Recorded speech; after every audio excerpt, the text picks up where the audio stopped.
Hello guys, welcome to master classes. और आज का हमारा टॉपिक है अकाउंटिंग इक्वेशन। ये आपकी बुक का 5th चैप्टर है।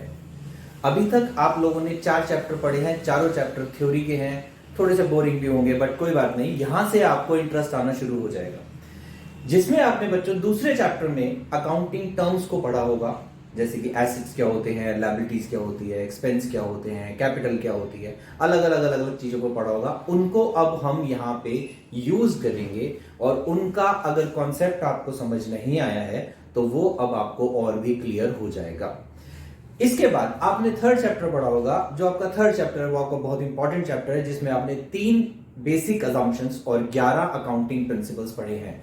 वो 11 अकाउंटिंग प्रिंसिपल्स बच्चों बहुत इंपॉर्टेंट है, पर मुझे पता है कि जब थ्योरी पढ़ते हैं तो थोड़ा सा बोरिंग लगता है, बट इट्स ओके। वो प्रिंसिपल्स में सारे के सारे आपको यहाँ पे प्रैक्टिकली दिखाता जाऊंगा और समझाता भी जाऊंगा कैसे कैसे कि उन प्रिंसिपल्स का मीनिंग क्या होता है और कैसे उनको हम यूज करते हैं अकाउंटिंग में। तो चलिए शुरू करते हैं आज का chapter, accounting equation.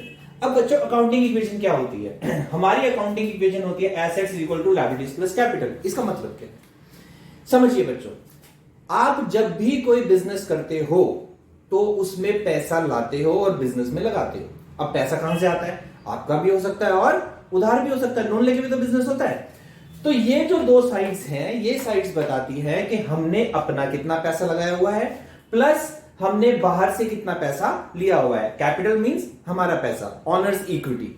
Liabilities means उधार, लोन, शॉर्ट टर्म भी हो सकता है, लॉन्ग टर्म भी हो सकता है। एंड एसेट्स, एसेट्स मींस कि हमने ये पैसा किस किस एसेट में इन्वेस्ट कर रखा है। एसेट आपने पढ़ा होगा, फिक्स्ड भी होते हैं और करंट भी होते हैं। Fixed assets means furniture, machinery, building, and current means stock, debtors, cash, bank, loose tools, ये सब हमारे करंट एसेट्स होते हैं। अब ये इक्वल क्यों होते हैं बेटा?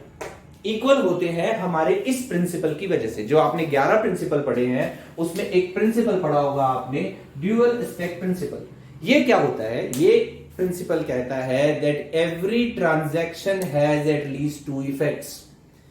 एट लीस्ट इसका मतलब नहीं कि 2 ही होंगे, 3 भी हो सकते हैं और 4 भी हो सकते हैं, लेकिन एक नहीं होगा। तो हर ट्रांजैक्शन के कितने इफेक्ट्स होते हैं? 2 इफेक्ट्स होते हैं। वैसे तो वो डेबिट और क्रेडिट होते हैं, राइट? लेकिन यहां पे हम क्या करेंगे? प्लस और माइनस। अब प्लस माइनस कैसे? फॉर एग्जाम्पल आपने बिजनेस करा, बिजनेस के लिए आप पैसे ले आए। एक एग्जाम्पल लेते हैं कि आपने अपने पापा से पैसे ले लिए। पापा से पैसे ले लिए तो आपके पास पैसा आ गया, यानी कि ये हो गई आपकी कैपिटल। फॉर एग्जाम्पल आपने 5 लाख रुपए अपने पापा से लिए बिजनेस करने के लिए, और ये 5 लाख रुपए in the form of cash आपके पास है। हो गए 2 इफेक्ट्स। अब आप बिजनेस करना चाहते हैं, आप क्या करेंगे? सबसे पहले आप दुकान खरीदेंगे, कोई शॉप लेंगे, कोई ऑफिस लेंगे, ठीक है? या अगर आप घर से ही कोई बिजनेस करते हो आप स्टॉक खरीदेंगे। तो हर बार 2 ट्रांजैक्शन कैसे होंगे? एग्जाम्पल, आपने स्टॉक खरीदा, स्टॉक आया, पैसे चले गए। आपने फर्नीचर खरीदा, फर्नीचर आया, पैसे चले गए। आपने सामान बेचा जो स्टॉक लाए थे, स्टॉक चला गया, पैसे आ गए। तो हर ट्रांजैक्शन के एटलीस्ट 2 इफेक्ट्स होते हैं, पर कुछ ट्रांजैक्शंस बच्चों ऐसी आएंगी जिसके 3 इफेक्ट्स होते हैं यहां पर, जो मैं आपको बताऊंगा। ऑलराइट, तो शुरू करते हैं अकाउंटिंग इक्वेशन और सीखते हैं कि ये कैसे चलती है। आइए, अब बच्चों आपको ये याद रखना है, assets is equal to liabilities plus capital, ये हमारी इक्वेशन है। अब हर ट्रांजैक्शन, कौन सी ट्रांजैक्शन? सिर्फ फाइनेंशियल ट्रांजैक्शन को हम रिकॉर्ड करेंगे। फाइनेंशियल ट्रांजैक्शन को क्यों? क्योंकि हमारा मनी मेजरमेंट प्रिंसिपल ये कहता है कि हम अपने अकाउंट्स में सिर्फ फाइनेंशियल ट्रांजैक्शन को ही रिकॉर्ड कर सकते हैं, वो भी मनी की टर्म्स में। क्यों? क्योंकि हम ये नहीं लिख सकते ना कि मैं कितना ईमानदार हूं। ईमानदारी की तो कोई कीमत ही नहीं होती। मैं ये भी नहीं लिख सकता मेरी लेबर कितनी एफिशिएंट है, एफिशिएंसी की भी कोई कीमत नहीं होती। बट कीमत किसकी होती है? चीजों की होती है। और वो भी उसको हम किस में लिखते हैं बच्चों? मनी टर्म्स में। मैं नहीं लिख सकता ना कि मेरे ऑफिस में 10 चेयर्स हैं, 20 टेबल्स हैं, 2 एसी हैं, ये नहीं लिख सकता। मैं क्या लिख सकता हूं? मेरे ऑफिस में 50,000 का फर्नीचर है। बात समझ में आ रही है? तो हमने हर चीज को किस में रिकॉर्ड करना है? फाइनेंशियल टर्म्स में एंड मनी की टर्म्स में। ऑलराइट, 2 प्रिंसिपल्स हमारे कवर हो गए, एक ड्यूअल एस्पेक्ट, एक मनी मेजरमेंट। चलिए, अब सबसे पहला जो आपको यहां पे मिलेगा इस क्वेश्चन में, इस चैप्टर में, हर क्वेश्चन में आपको जो पहली ट्रांजैक्शन मिलेगी वो यही मिलेगी, स्टार्टेड बिजनेस विद कैश। तो हमने क्या दिखा कि हमारे पास अकाउंटिंग इक्वेशन में कैश, जो बिजनेस स्टार्ट करते हैं, जब हम अपना पैसा इन्वेस्ट करते हैं उसे बोलते हैं कैपिटल, और वो क्या आ गया बिजनेस में कैश। अच्छा बच्चों, एक प्रिंसिपल आपने और पढ़ा होगा, कौन सा पढ़ा होगा? Separate entity principle. वो क्या कहता है उसको समझिए। सेपरेट एंटिटी प्रिंसिपल कहता है कि ऑनर और बिजनेस दो अलग अलग चीजें हैं, उनको ज्वाइन नहीं कर सकते, दोनों अलग हैं। क्यों अलग है उसका मैं आपको एक एग्जांपल देता हूं, बिना एग्जांपल के आपको समझ नहीं आएगा। फॉर एग्जांपल, आपने अपने घर में एक शॉप खोल ली, राइट, ग्रोसरी शॉप, सिंपल। अब आपने उस पापा से पैसे लेके 1,000 रुपए का उसमें 1,000 नहीं, चलिए 1,00,000 रुपए का स्टॉक उसमें डाल दिया। ओके, अब 1,00,000 का स्टॉक 20% प्रॉफिट पे बिकता है, तो 20% प्रॉफिट के हिसाब से जब सारा स्टॉक बिकेगा तो आपके पास 1,20,000 रुपए होने चाहिए, कि 1,20,000 रुपीज हो जाने चाहिए। आपने ईमानदारी से, मेहनत से सारा सामान बेचना शुरू कर दिया, बट हुआ क्या? पीछे से मम्मी आती है, 1 किलो चावल दे दे, घर ले गई। मेहमान आए हैं, 2 कोल्ड ड्रिंक की बोतल दे दे, अंदर ले गई। उसके बाद पनीर दे दे, ब्रेड दे दे, धीरे धीरे करके ग्रोसरी का थोड़ा सामान करके जब तक सारा सामान बिका, उसमें से मम्मी 20,000 रुपए का सामान घर ले गई। अब देखिए, आपने लिए 1,00,000 रुपए, ये थी कॉस्ट, आपके सामान की कीमत। इसकी सेल कितने में होनी थी? 1,20,000 रुपए में। आपका प्रॉफिट कितना था? 20,000 रुपए। यही बोल के हमने पापा से पैसे लेके शॉप खोली। अब हुआ क्या? प्रॉब्लम कहां आ गई कि 20,000 रुपए का मम्मी सामान ले गई घर में, जिसको हमने रिकॉर्ड नहीं करा। कितना सामान रह गया? 80,000 का। कितने में बिका? 20% प्रॉफिट पे। सेल प्राइस क्या आ गया इस 80,000 वाले का? 96,000। एंड में क्या हुआ? पापा से कितने पैसे लिए थे? 1,00,000। आपके पास सेल करने के बाद कितने पैसे आए? 96,000। क्या आ गया? लॉस। कितने रुपए का? 4,000 रुपए का। क्या जवाब दोगे पापा को कि लॉस कैसे आ गया? पापा पूछेंगे बेटा क्या करा, सामान कहां है, पैसे कहां है, तू खा गया? क्या जवाब दोगे? जैसे ही आप बोलोगे मम्मी ले गई सामान, मम्मी की चप्पल आएगी उड़ते हुए, थोड़ा सा सामान किया था मेरे ऊपर डाल दिया सारा। इसीलिए बच्चों सब कुछ रिकॉर्ड करना पड़ता है। तो हमारा सेपरेट एंटिटी प्रिंसिपल कहता है that owner is distinct from its business and all the transactions are recorded from the point of view of business only. अगर आप बिजनेस में पैसा लगा रहे हो तो भी लिखेंगे, अगर आप कुछ निकाल के ले जा रहे हो तो उसको ड्रॉइंग्स की फॉर्म में रिकॉर्ड किया जाएगा, so that you will be able to जज the true profit and calculate the true profits of the business. Profit तो आया है ना, 80,000 का सामान 96,000 में बिका, 20% प्रॉफिट आया है, लेकिन इवेंचुअली आपको लॉस हो गया। क्यों हो गया? क्योंकि 20,000 रुपए का सामान आपके घर में चला गया। So this is the principle. कौन सा? एक और प्रिंसिपल हमारा कवर हो गया, सेपरेट एंटिटी प्रिंसिपल। अगर आप मेरी क्लास को देख रहे हैं और उसके बाद आप एक बार बुक खोल के इन प्रिंसिपल्स को रीड कर लेंगे तो आई एम श्योरिंग यू कि आपके ये कॉन्सेप्ट्स बिल्कुल क्लियर हो जाएंगे। ओके, तो अब हम आ जाते हैं किसके ऊपर? वापस अपने अकाउंटिंग इक्वेशन के ऊपर, और हम चलते हैं। तो हर इक्वेशन को रिकॉर्ड करना है। आपने पापा से पैसे लिए बिजनेस करने के लिए, दिस इज योर कैपिटल, और आपके बिजनेस में आ गए आपके पास कैश में 5,000 रुपीज, सॉरी 5,00,000 रुपीज। आगे चलते हैं। अब हम क्या करेंगे? फॉर एग्जाम्पल हम एक से एग्जाम्पल ले लेते हैं कि हम एक गारमेंट्स, रेडीमेड गारमेंट्स की शॉप खोलने जा रहे हैं, और इस बिजनेस इस अमाउंट से हम वही बिजनेस करेंगे, राइट? तो सबसे पहले हम क्या करेंगे? जब भी हमें एक शॉप खोलनी है तो सबसे पहले शॉप होनी चाहिए। शॉप कहां से आएगी? हम रेंट पे लेते हैं। फॉर एग्जांपल हमने, या चलिए हम खरीद लेते हैं, एक एग्जांपल लेते हैं, हमने एक बिल्डिंग खरीद ली।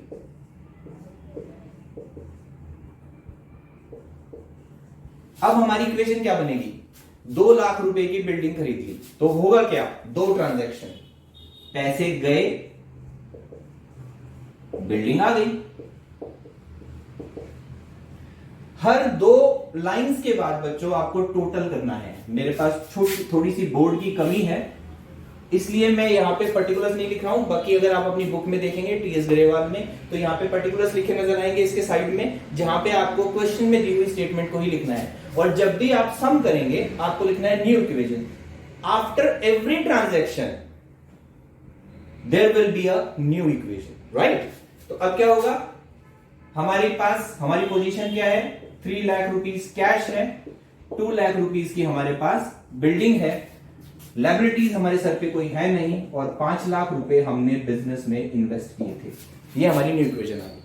आगे चलते हैं। इसके बाद क्या होगा, इसके बाद हम फर्नीचर लाएंगे। ऐसा तो नहीं है ना खाली शॉप में कपड़े लाके रख देंगे, टेबल लाओगे, रैक्स लगाओगे, सब कुछ करोगे, तो उसको बोलते हैं फर्नीचर एंड फिटिंग्स। तो हमने क्या करा, 1 लाख रुपया खर्च दिया फर्नीचर पे।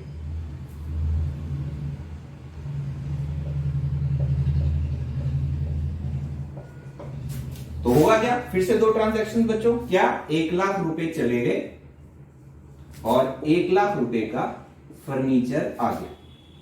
फिर से एक लाइन मारेंगे, फिर से न्यू इक्वेशन आएगी। न्यू इक्वेशन क्या आ गई, 2 लाख रुपीस अब हमारे पास कैश है, 2 लाख रुपीस की हमारे पास बिल्डिंग है, 1 लाख रुपीस का हमारे पास फर्नीचर है, लायबिलिटी सिर पे है नहीं, और ये है हमारे 5 लाख रुपए की कैपिटल जो हमने बिजनेस में इस तरीके से अभी तक इन्वेस्ट कर दी है। ओके, अब क्या होगा, कैश आ गया, सॉरी बिल्डिंग आ गई, फर्नीचर आ गया। अब क्या करेंगे, अब लाएंगे हम कपड़े बेचने के लिए, चाहे होलसेल मार्केट से लाएंगे या किसी डायरेक्ट फैक्ट्री से लाएंगे, या हम खुद बनवा रहे हैं, या मैन्युफैक्चरिंग अभी रहने देते हैं, हम ट्रेडिंग करते हैं सिर्फ, हम होलसेल मार्केट से होलसेल पे अपने ले आते हैं बहुत सारे कपड़े, उसको बोलते हैं बच्चों स्टॉक। जो भी चीज हम बेचने के लिए लाते हैं वो हमारा स्टॉक होता है। अब क्या हुआ, हमने 1 लाख रुपए का स्टॉक खरीद लिया, आगे पैसे चले गए और स्टॉक आ गया। फिर से टोटल करेंगे, फिर से एक इक्वेशन आ जाएगी। अब क्या है पोजीशन हमारी, 1 लाख रुपए हमारे पास कैश है, 2 लाख रुपए की हमारे पास बिल्डिंग है, 1 लाख रुपए का हमारे पास फर्नीचर है, और 1 लाख रुपए का ही हमारी शॉप में स्टॉक डला हुआ है, और लायबिलिटी हमारे पास कोई है नहीं, और ये है हमारी कैपिटल का हिसाब किताब। ओके, अकाउंट्स बहुत आसान होता है बेटा। अकाउंट्स आज से नहीं है जब से आप लोग पढ़ रहे हो, अकाउंट्स पता नहीं कब से है, राजा महाराजाओं के जमाने से। हिसाब किताब तब भी किया जाता था, लगान कर तब भी वसूला जाता था, अब उसको टैक्स का नाम दे दिया गया है, या लेटेस्ट नाम बोले तो जीएसटी दे दिया गया है। तो लिखते तब भी थे लोग, लिखते अब भी हैं, बस अब हम सिस्टमैटिकली लिखते हैं, इतना ही फर्क है। चलिए अब क्या होगा, दुकान खुल गई, फर्नीचर आ गया, स्टॉक आ गया, अब हम क्या करेंगे, सामान को बेचना शुरू करेंगे। चलिए सामान बेचते हैं। तो अब देखिए सबसे बड़ी बात, अभी तक हर एक के 2 इफेक्ट आ रहे थे, अब आएगा 3 इफेक्ट वाला ट्रांजैक्शन। क्या होगा वो देखिए, आप सामान लाए, ये है कॉस्ट। सामान कभी भी बच्चों कॉस्ट पे नहीं बेचा जाता, किस पे बेचा जाता है, प्रॉफिट पे बेचा जाता है। अगर प्रॉफिट पे नहीं बेचेंगे तो हम कमाएंगे कहां से। एक एग्जांपल लेके चलते हैं कि हमें 25% का प्रॉफिट होता है या 20% का प्रॉफिट होता है कपड़ों, तो 20% हमने अपना प्रॉफिट मार्जिन रख लिया। अब हमने सेल करी, एक एग्जांपल ले लेते हैं कि 20,000 रुपए के कपड़े हमने बेच दिए, तो 20,000 रुपए का स्टॉक चला गया, पर ये बेचे कितने में बच्चों, ये 20,000 रुपए में तो बेचे नहीं होंगे। 20% प्रॉफिट, 20% प्रॉफिट कितना हो गया, 4,000 रुपीज। तो हमारा सेल प्राइस क्या आ गया, cost price plus profit is equal to sale price. ये आपने 8वीं क्लास में पढ़ा होगा अच्छे से। अब आगे चलते हैं, तो ये हमने बेच दिए 24,000 रुपए में, 24,000 रुपीज में। अब ये इक्वेशन इक्वल नहीं आई, क्यों नहीं आई देखिए, ये हो गया 1,24,000 का कैश, 2 लाख की बिल्डिंग, 1 लाख का फर्नीचर और 80,000 का स्टॉक। ये हो गया 0 और ये 5 लाख का 5 लाख ही है। अगर अब आप टोटल करोगे तो यहां आएगा 5,04,000 और यहां आएगा 5 लाख। इक्वेशन इक्वल नहीं है, क्यों नहीं है, क्योंकि तीसरी ट्रांजैक्शन जो होनी है, तीसरा एस्पेक्ट वो हमने नहीं लिखा। 20,000 माइनस हुए, 24,000 प्लस हुए, 4,000 एक्स्ट्रा प्लस हुए, तो वो 4,000 कहां लिखेंगे। प्रॉफिट किसका होता है बच्चों, ऑनर का।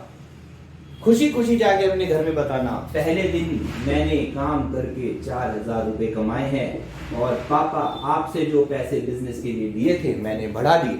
पापा खुश हो जाएंगे, शाबाश बेटा। ओके, तो ये है हमारी पहली ट्रांजैक्शन बच्चों, जिसमें 3 इफेक्ट आते हैं। तो याद रखना, जब भी सेल प्रॉफिट पे हो रही है या लॉस पे हो रही है, 3 ट्रांजैक्शन आएंगी।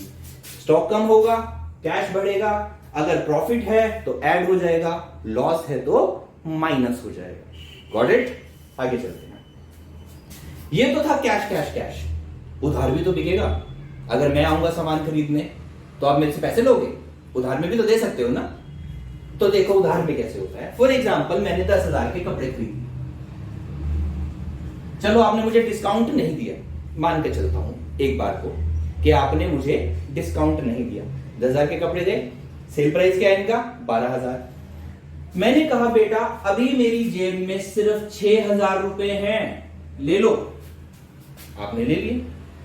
बाकी के 6,000 उधार बेटा मैं नेक्स्ट मंथ दे दूंगा जब मेरे को मेरे स्टूडेंट फीस देंगे। आपने कहा ओके सर। अब आप उसे कहां लिखोगे? क्योंकि प्रॉफिट हो गया, चलो प्रॉफिट भी लिख देते हैं। 2,000 रुपए का ये तो पापा को बताना है, 2,000 रुपए का आज कमाई हुई है मेरी, लिखना है अपनी बुक्स में, हमने रिकॉर्ड करना है। अब वो 6,000 कहां लिखेंगे? प्रॉब्लम हो गई। वो 6,000 बच्चों यहां लिखेंगे। एक टर्म आपने सेकंड चैप्टर में पढ़ी होगी, डेटर्स। डेटर्स कौन होते हैं? डेटर्स वो होते हैं जो हमारे बिजनेस कस्टमर्स होते हैं, जिनको हम क्रेडिट पे सामान देते हैं, अपने गुड्स सेल करते हैं। ओके, वो होते हैं हमारे डेटर्स। तो मैं बन गया आपका डेटर 6,000 रुपए से। ओके, न्यू इक्वेशन क्या आएगी? बना लेते हैं। 1,30,000 का कैश है हमारे पास, 2 लाख की बिल्डिंग है, 1 लाख का फर्नीचर है, स्टॉक अब हमारा 70,000 का रह गया है, 6,000 मेरे से आने हैं, लायबिलिटी अभी तक आपके सिर पे कोई है नहीं, और कैपिटल बढ़ती हो गई है 5,06,000। Got it? अब बिजनेस में एक्सपेंस होते हैं, खर्चे होते हैं, आपके भी होंगे। कैसे खर्चे होंगे? आपको देना है इलेक्ट्रिसिटी का बिल, एक नॉर्मल का खर्चा। अगर आपने किसी भी एम्प्लॉय को रखा हुआ है तो उसकी सैलरी। अब देखो बच्चों, ये दो ऐसी चीजें हैं, यानी कि एक्सपेंस एक ऐसी कैटेगरी है जहां पे पैसे जाते हैं और हाथ में कुछ नहीं आता। आपने चीज दी, आपने पैसे दिए, स्टॉक आया, पैसे दिए, फर्नीचर आया, पैसे दिए, बिल्डिंग आई। लेकिन अब जब आप सैलरी दोगे तो हाथ में क्या आया? कुछ भी नहीं। ये होती है बेटा सर्विसेज। उसने आपको 1 महीना सेवा करी आपके बिजनेस में, आपकी सर्विस दी उसने, अपनी नौकरी करी उस बंदे ने। इलेक्ट्रिसिटी वालों ने इलेक्ट्रिसिटी दी है, जिससे आपके शोरूम की लाइट जल रही थी, एसी चल रहा था, वो हमने कंज्यूम कर लिए। तो गुड्स 2 तरीके के होते हैं, एक कंज्यूमेबल होते हैं, एक नॉन कंज्यूमेबल होते हैं। तो वो तो हमने लिख दिए, बट कंज्यूमेबल तो कंज्यूम करके वो तो है नहीं, लेकिन पैसे तो देने पड़ेंगे ना। तो ऐसे केसेस में हम यहां से एक्सपेंसेस को कम कर देते हैं। एक एग्जांपल ले लेते हैं कि हमारा 5,000 रुपए का इलेक्ट्रिसिटी बिल आ गया, तो 5,000 कैश चले गए। और जब हम इनकम यहां दे रहे हैं, इनकम किसकी है? ऑनर की। तो खर्चे कौन करेगा? ऑनर ही करेगा। तो यहां से हमने 5,000 रुपीज जो है इलेक्ट्रिसिटी का बिल पे कर दिया। तो बच्चों ये है बेसिक सी ट्रांजैक्शंस जो आती हैं आपको। इसके अलावा मैं आपको एक क्वेश्चन करके दिखाता हूं आपकी ही बुक का, जिससे आपको और ज्यादा क्लैरिटी हो जाएगी और आपको पता भी चल जाएगा कि अकाउंटिंग इक्वेशन कैसे की जाती है। ओके, सो वेट करते हैं क्वेश्चन की। Okay, welcome guys. अब देखिए ये आपकी बुक का, अगर आप टीएस ग्रेवाल पढ़ते हैं, अब देखिए इस बुक का नाम भी क्या है? Double entry book keeping. What does it mean?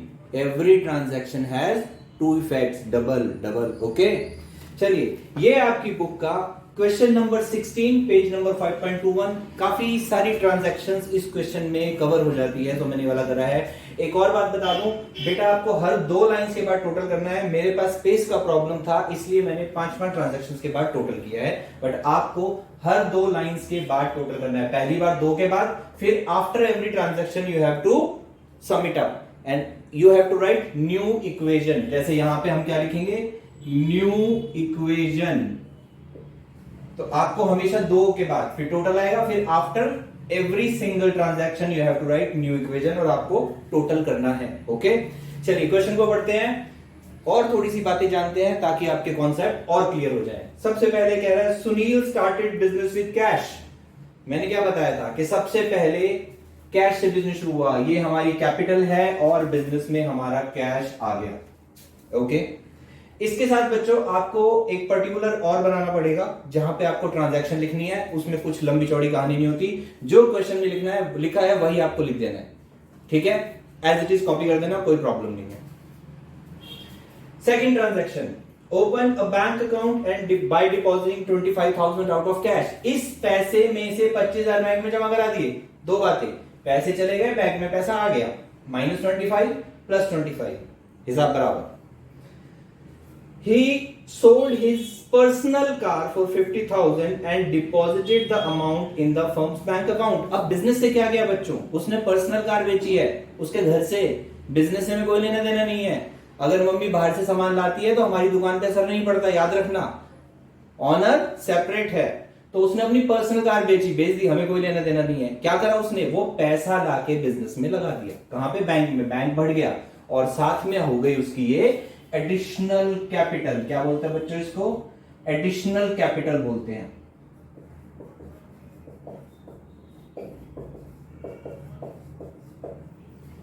Fresh capital भी बोल सकते हैं, और पैसा लगाया बिजनेस में। Okay right, next fourth transaction, he purchase a building and furniture for 1 lakh. अब ये नहीं लिखा बिल्डिंग कितने की, फर्नीचर कितने का है, इकट्ठी खरीद ली कहीं से, तो हमने बिल्डिंग एंड फर्नीचर एक ही हेडिंग बना दी। अगर अलग अलग अमाउंट होता तो हम दो अलग अलग हेडिंग्स बनाते।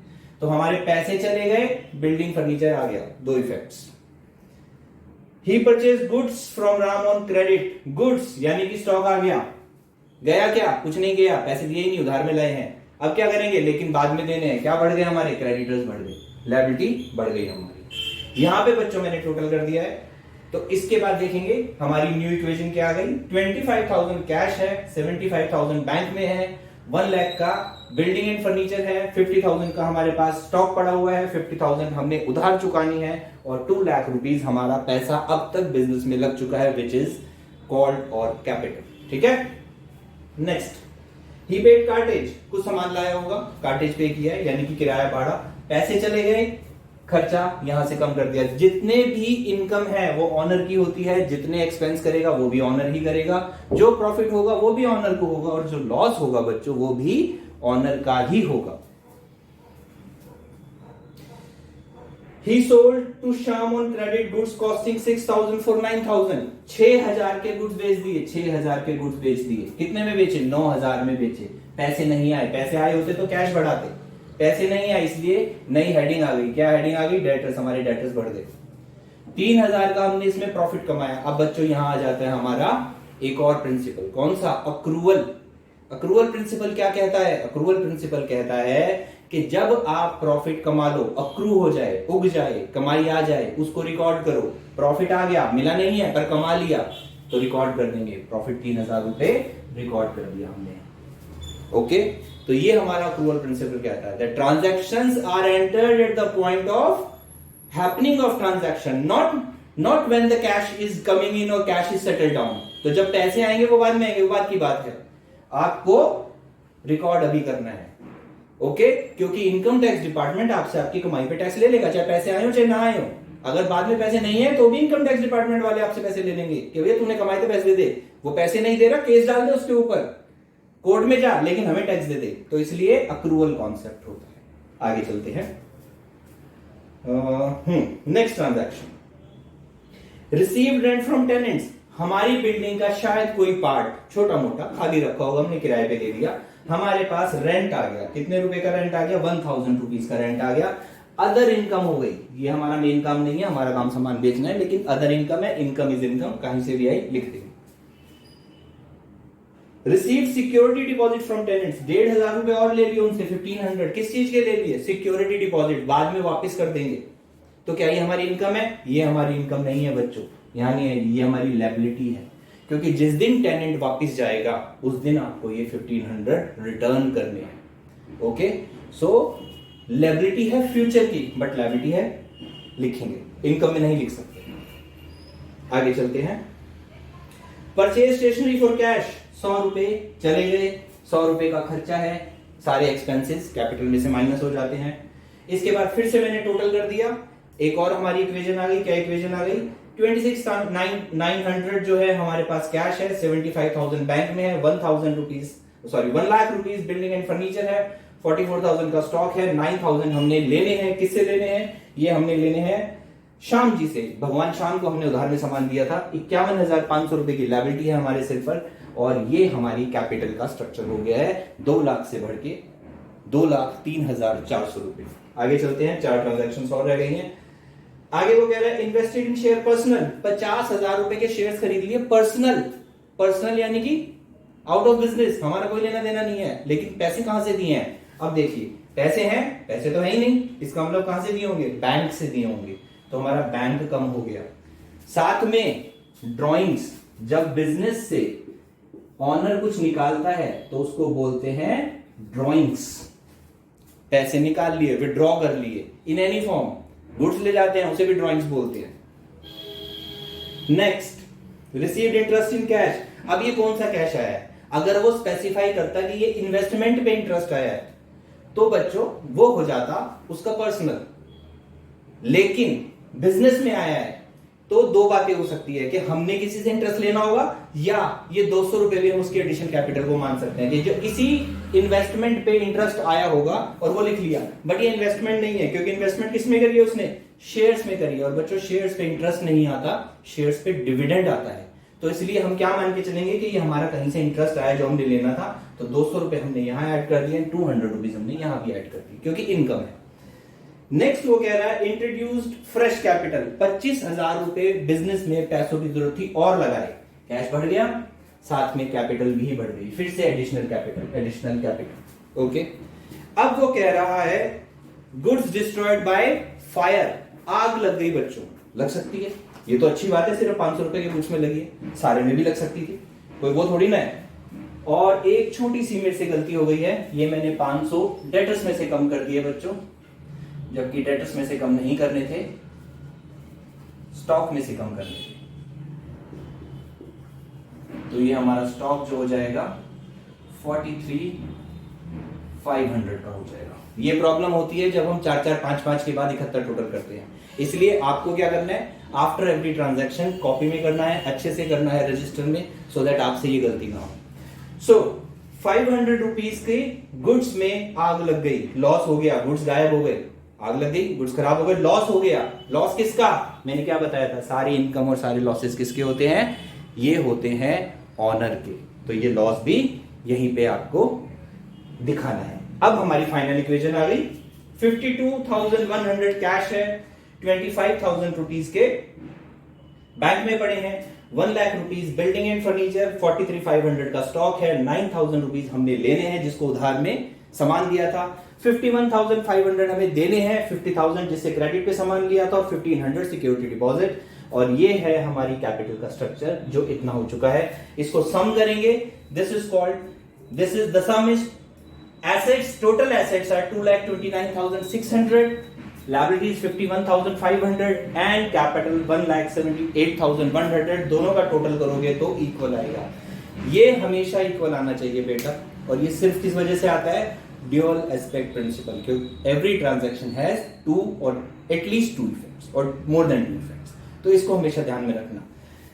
आज की क्लास यहीं तक बच्चों। अगर कुछ भी समझ में नहीं आया हो, अगर आप हमसे कुछ भी पूछना चाहते हैं तो प्लीज डू कमेंट्स, हम कोशिश करेंगे कि आपको रिप्लाई कर सके। और क्लास पसंद आई हो तो आप लाइक जरूर करें, सब्सक्राइब जरूर करें और शेयर जरूर करें अपने फ्रेंड्स के साथ, so that they will also get the benefit of this class. Thank you very much, और स्क्रीनशॉट जरूर ले लेना। Bye bye.